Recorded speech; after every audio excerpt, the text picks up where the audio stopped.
In foreign policy, Reagan really revived and reinvigorated the Cold War. He called the Soviet Union the evil empire and claimed it was the source for terrorism, which wouldn't exactly turn out to be true. He said he would not negotiate with the Soviet Union or any of America's enemies until they stopped the abuses of their people. He proposed and really kind of fell in love with an idea that was called Star Wars at the time, or the Strategic Defensive Initiative. It was the most expensive military program in American history, and it didn't work. And in fact, there were no scientists who believed that it would work, but Reagan continued to push it. The idea is that we would have lasers in space that would be able to shoot down any missiles the Soviets fired at us up safely beyond the atmosphere and space, so they couldn't hurt us. The Soviets claimed that it was a plot that if we got this thing up there and got it operational, then we could nuke them and they would have no way to fight back. And so there was a lot of concern in the Soviet Union and the rest of the world, really, that this would allow America to wipe out the Soviets. The fear of nuclear weapons is really going to see a resurgence here. And in fact, 1 million Americans will rally in Central Park demanding that we de-escalate our nuclear stockpile. In 1983, though, Reagan reverses his position and begins a series of negotiations with the Soviet Union. Reagan puts into place the Reagan Doctrine. He says that America will provide aid to groups resisting communism anywhere in the world.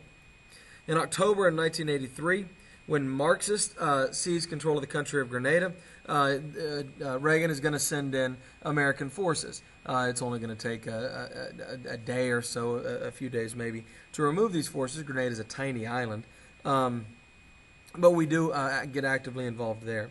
We back death squads in El Salvador who are fighting against the leftists in El Salvador, but they're also doing things like roaming the countryside and murdering anybody who disagrees with them. There's one particularly grisly incident where they stop a bus full of nuns and take them off the bus and murder them. And these are people who are funded and trained and supplied by Americans.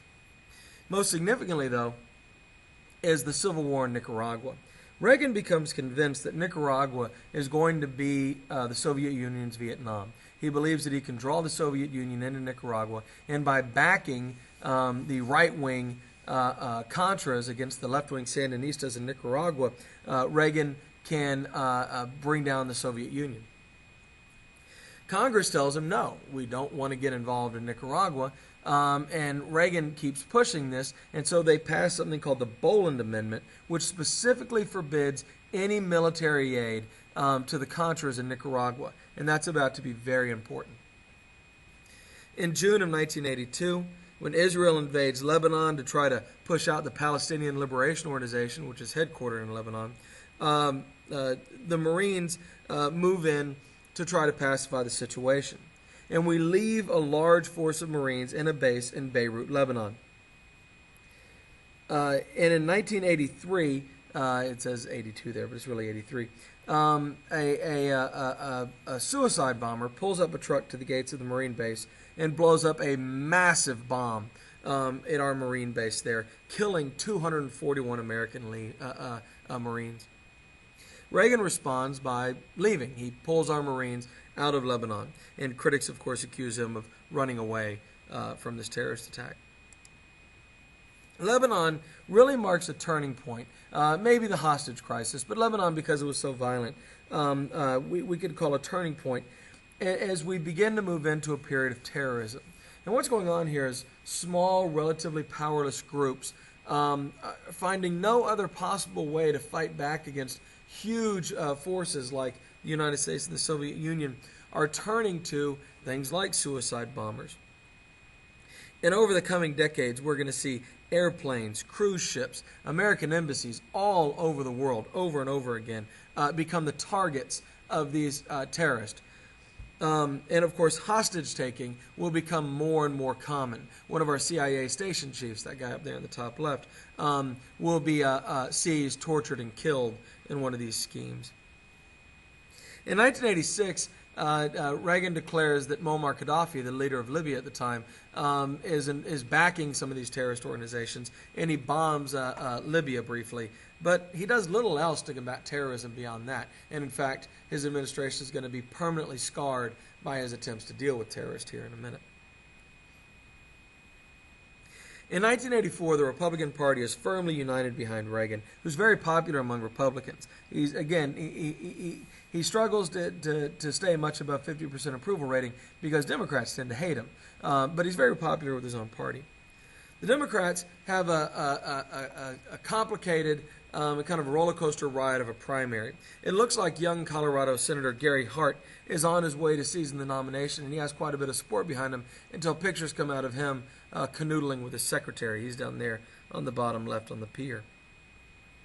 Jesse Jackson makes a spirited run. He never really has a chance to get the nominee, but he's the first black guy who really looks like he might be a serious candidate to get the nomination for his party to be president. But in the end, it's Walter Mondale. Mondale, who had been Carter's vice president, fails to inspire a whole lot of enthusiasm. He tries to get some energy in his campaign by putting the first woman on the ticket. Geraldine Ferraro will be his vice presidential candidate. But it's not really going to matter much in the end because the economy during the campaign itself, which had been so stagnant now for more than a decade, is going to spring to life all of a sudden. It's really going to be the only period of Reagan's presidency where there is really significant economic growth, and it really is extraordinary, and it comes at exactly the right time. Reagan refers to this as morning in America, and a very effective ad that I would put in here, but YouTube rejects everything when I put these videos in.